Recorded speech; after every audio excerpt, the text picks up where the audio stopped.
Lesigeza indaba zo-1KZN TV oyifundela uSamukeliso kaNqulunga ngekubingelele mbukeli asikubhekele ihamba phambili osukwini namhlanje.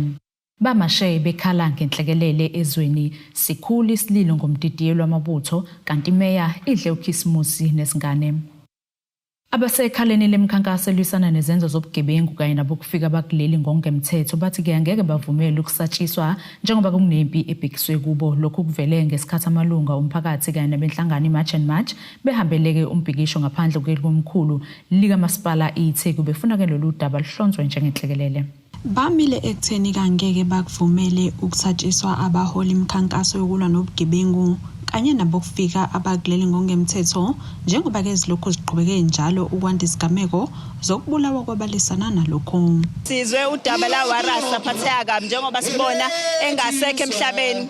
Abanye bathi asilinde ku-investigate sithole ukuthi ubulawe yini. That is not the point. The point is uWaras was a patriot. He was open about inkinga yama illegal immigrants esibhekane nayo. He was active on the ground njengoba nathi active. Okusho ukuthi it can be any one of us tomorrow. But uhulumeni wethu awuyibona isidingo sokuthi wenze lento esicelayo. Silokhu sicela namanje. So siyacela bandla ukuthi namanje basilalele masithi sikhathele abantu bokufika abala eSouth Africa ngongemthetho. Impilo zethu azikho safe. Angithi usuyibonile nayo itrend ikhona ukuthi makukhona umuntu okhulumayo ngama whistleblowers uba khona into eyenzakalayo kuyena. Ade khona uWitness D ekhala ngama illegal miners eswazi ukuthi awawonala la. uWaras ukhuluma ngama hijack buildings esazi ukuthi athi most yabo hijackwa ama Nigerians. So silana namhlanje ngenxa yakho lokho same problem esikhuluma ngakho. So siyabona ukuthi siyazama ukusatshiswa sizama ukusho ke nathi sangeke sisabe ngezwe lethu. Wama singalungisi labantu abalimoshayo ibona abayogcina sebeliphethe. Namuhla amalungu omphakathi kanye nabenhlangano iMarch and March nabanye babambe umbhikisho ekomkhulu kamasipala iTheku befuna ukuhlonzwe lokhu njengenhlekelele.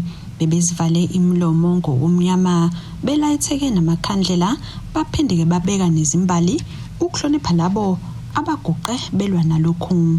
Into enkulu eyinkinga yethu izethu uhulumeni wethu sengazi ukuthi akayinakile lenkulumo esiyikhulumayo.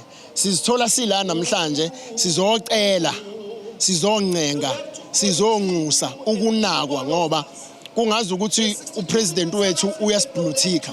As a nation we are crying ukuthi we are overcrowded. Amalokishi asehlala abantu ababengakhetharishela bahlale kuwona. Abantu bakisa ababehlala emadolobheni sebehlala emjondolo. Emadolobheni sekuhlala abantu bokufika sekunama squatter abantu base Nigeria, abantu base Uganda, abantu base Zimbabwe, abantu base Mozambique. Ayiseki South Africa. Sekukhona iAfrica as a whole. In South Africa, abantu ba South Africa abasenayo amathuba emsebenzi. Abasenazo izindlu, abasenazo indawo zokufundisela izingane zabo. Esikushoyo ukuthi sikhathele, sicela ukunakwa, sicela ukuthi amabhilidi azungeze iTheku awabheke wonke ukuthi ayacomply nama bylaws eTheku. Sicela ukuba nomeya eTheku nasinayo umeya eTheku. We haven't seen umeya for the past 8 months. Kunxuswe abakuleli ukuba ke baqinise imikhankaso efuzelena. Think ama South Africans anakho ukuba complacent. Yabo kube sikhuluma ngento yobumnandi njengamanje ukuthi mhlambe siyagxuma si excited si happy senze izinto zobumnandi ngaba gcwele la namhlanje. Kodwa makhulu into ebalekile ngekusasa labo akho ngeke ubabone. Ngingathi mina if ungalungisa izo lakho ulibelo bomnandi ubumnandi buzophela. And kuzophela kabuhlungu ngoba kuzophelayo nezingane zakho. Ezindabeni ze1KZN TV kubika uMntombo Khonamvubu ngeseThekwini. Undunankulu wesifundazwe saKwaZulu-Natal uThami Ntuli sekuchazeke njengechilo ukubulawa ngehluku ngomdidiyelo wamabutho esifundeni iKing Cetshwayo uZakheleni Mxulu odutshulwe ngentulwane ezihlava empangeni ingeledlule. Umphembo unxuse ingalo umthetho ukuba ke isebenze ngokungakhathali ibathungathi izibathola benze bokubi. Kulandela ukudlula ngesihluku nangokuzuma komdidiyeli wamabutho esifundeni iKing Cetshwayo, umnumzane usenziwa njani Xulu, undunankulu kaZulu umfundisi uThulasizwe Buthelezi kanye nondunankulu wesifundazwe umnumzane uThami Ntuli abebehambeleke umcimbi wenkosi uNtombela kwaNobamba eBabanango badlulise amazwi enduduzo emndenini kanjalo nasemphakathini waseKing Cetshwayo ikakhulukazi amabutho abedidiyelwa uyena uXulu. Siyasikhalela kakhulu isilo samabandla ngokulimala kukaXulu obeyinduna yamabutho edidiyele King Ngcetshwayo. Siwukhalela kakhulu umndeni wakhe ngendlela ebhlungu alinyazwe ngayo. Sithemba ukuthi amaphoyisa azokwazi ukuthi ababambe abenze lobububi. Ngase ngidlusa amazwi okukhala kakhulu ngokulimala kwenduna yezinsizwa lapha eKing Ngcetshwayo, induna uXulu, ngoba bengakwazi lokho ngikuzwe nje manje insizwe besisondele kakhulu kabi naye. Bese ngiphatheka nje mangizwe usekhamba isikhathi sengathi amabutho aseKing Ngcetshwayo, umndeni wakaXulu nazo zonke ihlobo sathi uNkulunkulu nje angaba nabo lokhu ukulahlekelwa ngokwethu sonke. Imeya kamasipala iTheku Cyril Xaba namohlu benesidlo sasemini nabantwana esikhungweni iZakil Child and Youth Care eClermont. uXaba uphinde wanekela ngezipho kubantu labantwana. Lesi sikhungo siyikhaya lesintandane sigcina abantwana abasuke bengenabo abazali nalabo abasuke belahliwe kanye nalabo abasuke besemndenini enomsindo. Kulesi sikhungo kunabantwana abangu-35 futhi singaphansi komnyango zokuthuthukiswa komphakathi. Iminyaka yabantwana egcinwa kulesi sikhungo abantwana okuswakozelwe kuze kufike eminyakeni emihlanu. Bathi bake bathole inqwaba yabantwana baze babafunele kuma NGOs ngoba by law they can't take more than 35. Abanye balabantwana ke laba ke manje sebebahlelele nemndeni ethize ukuthi nje babeneze insuku bakwazi ukuthi bathokoze in a family setup, bahlale nomndeni ngoba uyabona la bahlala ku institution is a facility. Basuka la ku institution beze la ku crash bafunde, basuke lapha babuyele ku institution. Umeya uthi bone kubalekile ukuzodla isidlo sasemini nabo abantwana ngoba isikhathi sokuthi kusondele ukhisimuzi, ngakho nabo kumele bazizwe bebalekile. Sithi ke ukuba khona kwethu la azile kokuqala, azile kokugcina mhlawumbe ngisho njalo noma mina ngekona ukuqala ngifika la, kodwa kokuqala ngifika njengemeya. Ngiyathembisa futhi ukuthi akona ukugcina. Sifikeke nezinto kizipho. Ngoba phela isikhathi lesi la akuphiwa khona izipho and there is time of goodwill, itime ukuthi bajatshulwe. Kunenye izinto abazobe bexhuma kuzona la esibalethele kuzona, kukhona okunye sokuletha okuzoba permanent kule ndawo ozohlala ngasonke isikhathi ufakazi bokuthi safika la. uXaba ubesecela nabanye abazali ukuthi beze ngaphambili ukufika kulesi sikhungo okuzonika labantwana uthando. Abangakwazi ukuthi baphume beze phambili bazocela abantwana ukuthi baba adopte ile institution. Kanjalo ke noma ungafisi unazi ingane ungahlele adoptwa umntwana, kodwa uma ufuna nje ukunikeza umntwana an opportunity thuba lokuthi abe in a family setup, please, this is the opportunity to invite nje abantwana uzohlala ekhaya, even if it's for 2 days, for 3 nights, for 5 nights, iviki noma inyanga ungaxoxisana ne-facility and bazokunikeza lo mntwana uhlale nawo, uzobona uthando umntwana ukuthi uzokuthokozela kangakanani. Ziningi izipho eshiyo umeya eshiyela labantwana okubhalwa phakathi ney'ngubo zokugqoka. Kodwa bakhosibisi bezindaba ze-1 KZN TV ku-channel 261 ngiseClermont eThekwini. Indawo yaseGingindlovu ngaphansi kwamasipala uMlalazi ngenye yezindawo ebhekene kakhulu nobugebengu kanye nokubulawa kwabesifazane nezingane. Ukuhlelwa komqhudelwano kanobhutshuzwayo kungenye yezindlela zokugqugquzela intsha ukuba ke iqhelelane nezidakamizwa ezibonakala zinomthelela ekwandeni kobugebengu. Indawo yaseGingindlovu ingenye izindawo ukubonakala kuya ngokwanda ukubulawa kwabantu besifazane nezingane. Ikhansela kuWard 1 kumasipala waseMandeni liyachaza ngenhloso yokusingatha imidlalo njengoba kuyisikhathi samaholidi okuphela konyaka. Ukuzohlanganisa nje intsha ukuthi ingangeni kakhulu kuyidakamizwa nanokuyiqwashisa nje kakhulu ukukhuluma nangezinto ezikhuluma nge-GBV ukuthi ingahlukumezi abantu besifazane akube khona ukuhloniphana ikakhulukazi ke bekwazi ukuyiphatha kahle kulesi sikhathi esikusona nanokuqwashisa nje kakhulu ukuthi beyimisele kakhulu ngoba kade siqedile umatric ukubhala sekuyinhloso enkulu ukuthi uhlangane sizokhumbula kakhulu ukuthi indawo yakithi indawo le enegameko ezimbi ikakhulukazi indawo le enegameko ezimbi la esithola kuhlukumezeka abantu besifazane beze bebulawa. Omunye oyingxenye yemandeni LFA uyishayela ihlombe lemidlalo njengoba izosiza kakhulu ekuthina abadlali bebhola bagweme izinto ezingalungile ezifana notshwala. Sicela ukudlulisa ukubonga ekhanseleni ukuthi ihlanganisa intsha emidlalweni yanamhlanje ukuthi ikwazi ukuthi ingayibandakanye kuyidakamizwa njengoba kuyi-festive season nje bekwazi ukuthi behlangane bebe ndawonye through isport. Ngalawo mazi lawo ngiyabonga kakhulu ukuthi ikhansela lisikhumbule ngemidlalo ngama-games afana nalawo. Ubuholi be-IFP emazingeni ahlukene buthi kuhle kuba nemidlalo efana nalena ehlanganisa abafana namantombazane kwazise lokhu kuzobanika isikhathi esiningi enkundleni yebhola kunokuthi benze izinto ezingalungile. Umsebenzi omuhle einganeni ikakhulukazi abantweni abasha ukuthi basuke ezidakamezweni basuke ebugebengweni kodwa bazi ukuthi nabo babalulekile ewadini ikakhulukazi ngezikhathi zamaholide ngoba siye sizwe nezigameko eziningi kuthonaniseka ukuthi sebenze u1 no2 kodwa lo mcimbi ke wanamhlanje sikhombisa ukujabulela nokuthokozela ukuthi kusekhona umuntu endaweni osakhathalela abantu ngalolu hlobo. Siyabona nje lokho kwenziwe ikhansela namhlanje kuhle kakhulu.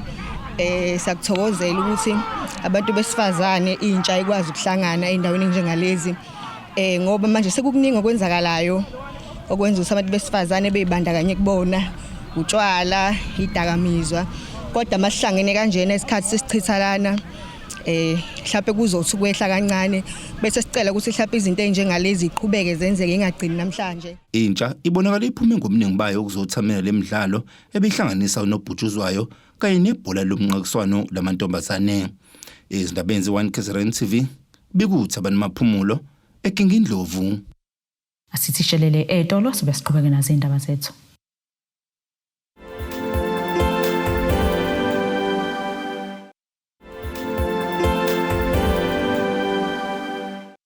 Asikwamukele mbukelo bukele zona indaba ze1 KZN TV nazi ke ekuyihlokana kuyizona ehamba phambili osukwini namhlanje. Bamashe bekhala ngenhlekelele ezweni sikhulu isililo ngomdidiyelo wamabutho kanti imeya idle uKhisimusi nesingane. Njengoba ke sekulungiselelwa amaholide kaKhisimusi imeya kaMasipala Alfred Duma uzamasibisi uqhuquzele umphakathi ukuba ungavumeli ukubulawe idolobha ngezidakamizwa. Usibisi kusho lokho ngesikhathi kuqhubeka isivimba umgwaqo emgwaqeni uN11 eMnambithi nalapho kube kuzodluliswa khona umyalezo uqinile ngokuphulwa kwemthetho omgwaqo kanye nokuhlolwa kwezimoto nezimpahla ezilayishiwe. Imeya kaMasipala Alfred Duma uzamasibisi uthi lesi sivimba mgwaqo ngesokukhuthaza abashayeli ukuba bashayele ngokucophelela ukuze kunciphe izingozi. Umkhankaso wokuqwashisa ngezingozi zomgwaqo nokunxenxa abasebenzisi bomgwaqo okuwabashayeli bemoto nalabo abahamba ngenyawo ukuba sibambisane ekuhlonipheni imithetho yomgwaqo ngenhloso yokuthi sehlise ingozi emgwaqeni yakithi kakhulukazi emgwaqeni yala ngaphakathi Alfred Duma. Umkhankaso ke lo esiwenza njalo unyaka nonyaka uma kusondela isikhathi samaholide okuyisikhathi esiphithizelayo ukuyokhuthaza nje abashayeli sikhuthaze bonke abasebenzisi bomgwaqo. Siyaye sibe nawo ke ama-pamphlet esiwaphathayo sibanikezele ngawo ukuze bazikhumbuze ukuthi bangagwema ingozi zomgwaqo ngokugwema ziphi izinto ezifana nokuthi bagwema ukusebenzisa ama-cellphone beshayela, bagwema ukuhamba ngesivinini esikhulu, bagwema ukusebenzisa imoto ngaphansi kwesimo sophuzo oludakayo. Uqhube ngokuthi lo msebenzi uyabalekelela njengoba isibalo sezingozi sehla iminyaka ngonyaka. Kubalula ukuthi lo mkhankaso siyawubona ukuthi uyaselekelela kakhulu ngoba uma ubheka izinamba zengozi ziyehla unyaka nonyaka. Selekelelwa kakhulu ke na ukusebenzisana phakathi kwamaphoyisa kamasipala upublic safety wethu ukusebenzisana no transport amaphoyisa omgwaqo esifundazwe SAPS ngokunjalo nama private security companies ngoba inkinga ayikho ukuphela emgwaqeni noma yiluphi uhlobo nje lobugebengu lwenza ukuthi abantu bangawajabulela amaholiday njengokuthi nje abantu bayavakasha kakhulu la edolobheni lakithi eMnambithi ayikho into ephoxa njengokuthi umuntu useshayiselwe imoto yakhe noma usegqekezelwe imoto yakhe noma usebelwe imoto sixeka nje lonke uhlobo lobugebengu. Ubese nxusa umphakathi wase-Alfred Duma ukuba uqaphele abantu abafika nezidakamizwa edolobheni labo. So siyakhuthaza ukuthi abantu nabesola ukuthi ongazathi kuloya mkhukhu ongazathi kuloya muzi kukhona isiphithiphithi esingajwayelekile esikhomba ukuthi kukhona ukudayiswa kwedakamizwa ababike emaphoyiseni amaphoyisa enza umsebenzi njengalokhu kufanele asingavumeli idakamizwa ziphithizele phakathi komphakathi esihleli kiwo ngoba zibulala ikusasa lezingane zethu kufika ikusasa lesizwe kufika ikusasa lekamasipala wethu kufika ikusasa lemindeni yethu siyabakhuthaza abantu bakithi ukuthi ababe yiso lamaphoyisa makukhona abakubonayo okusolisayo ba report emaphoyiseni. Kubi kuthebe kadladla ezindabeni ze1KZN TV ngise-Alfred Duma. Inkosi yesizwe saseNandi Mgungundlovu Vusizwe Zondi uchazeke ngokubaluleka komcimbi ebewuhlelile obizwa ngokuthi ke isiqi samaciko. uZondi uthi lo mcimbi ohlelwa minyaka yonke bahlose ngawo ukuthuthukisa amaciko kanye nokugqugquzela ukubuyisana emphakathini. Umcimbi isiqi samaciko bewusingathwa okwesine kulonyaka kanti uhlelwa inkosi yakwaZondi eNandi eMgungundlovu ngenhloso ukuthuthukisa amaciko asafufusa ukuba nawo asibonakalisa ikakhulukazi intsha.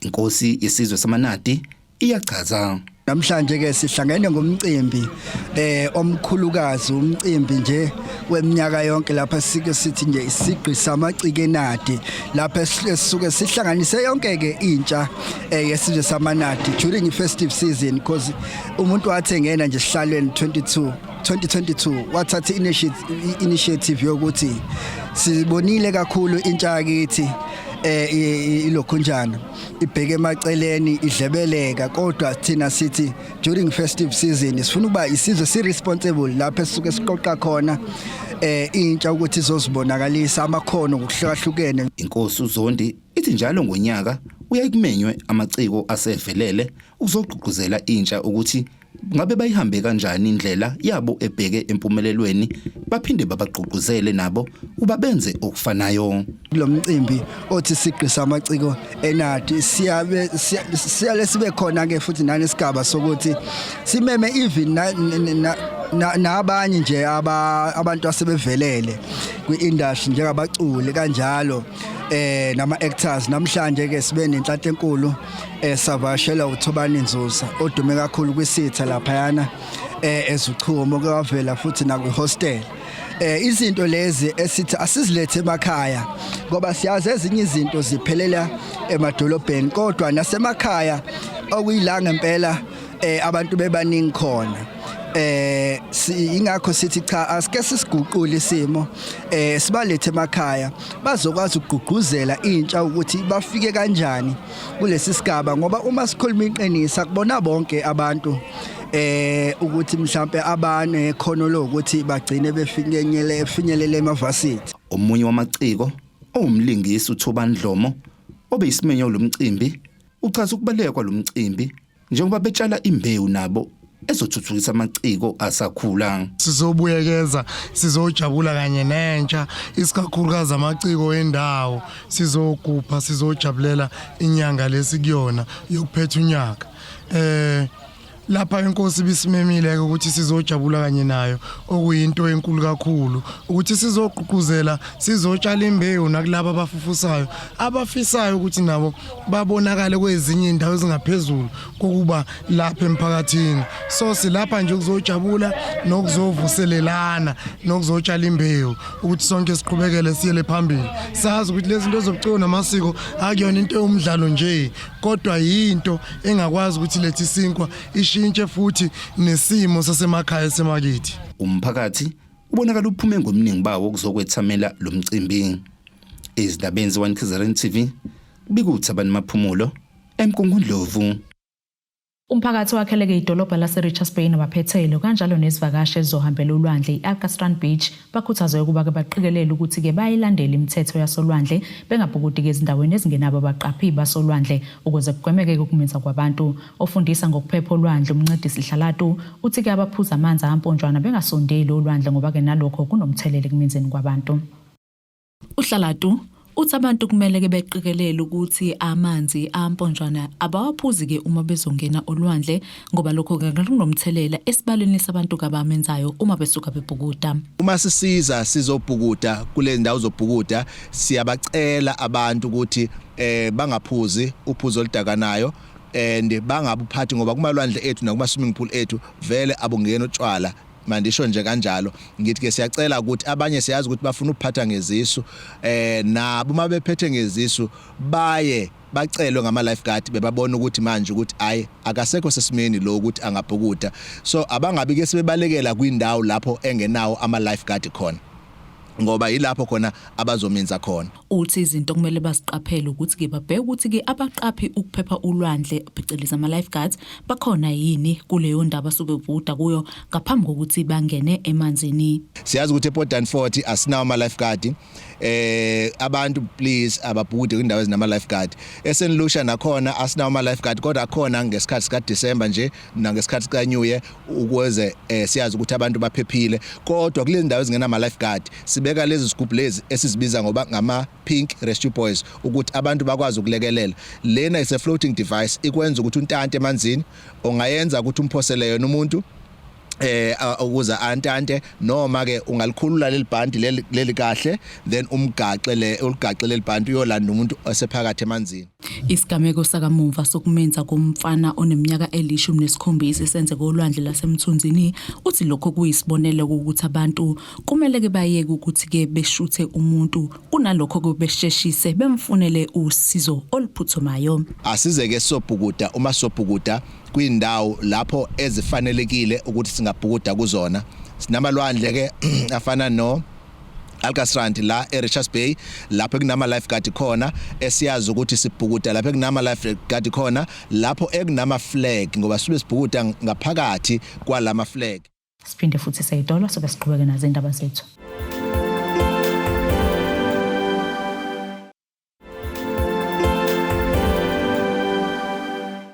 Asiphinde ke sikwamukele mbukelo sabukele zona indaba ze1 KZN TV nazi kobe kuyihlokwana bekuyizona beyihamba phambili usukwini namhlanje.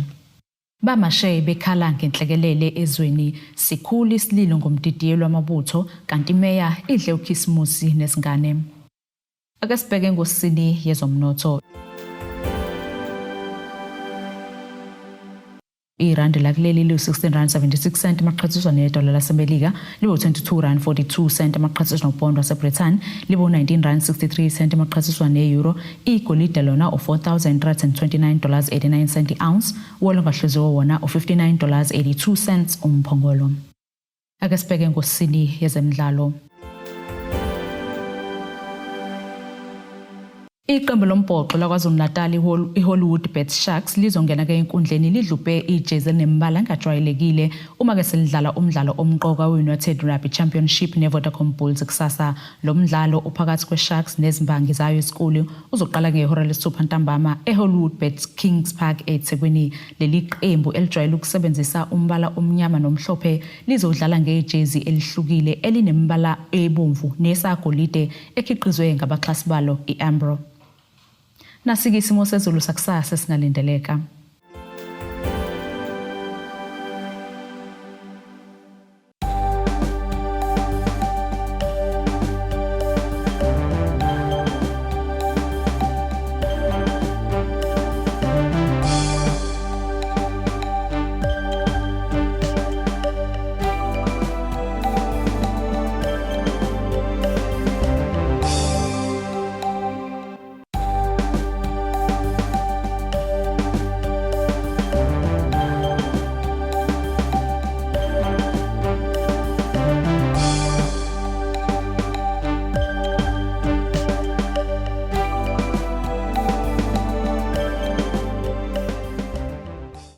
Bukelize yaguqa besikuphathele zona osukwini namhlanje. Mina nawe ke sophinde sihlangane kusasa futhi ngasesikhathi esifanayo. Nisale kahle. Abethuli bethu bezindaba baxhaswe iThulis Bayview Bridal. Ungabashayela kulezi zinombolo ezivelile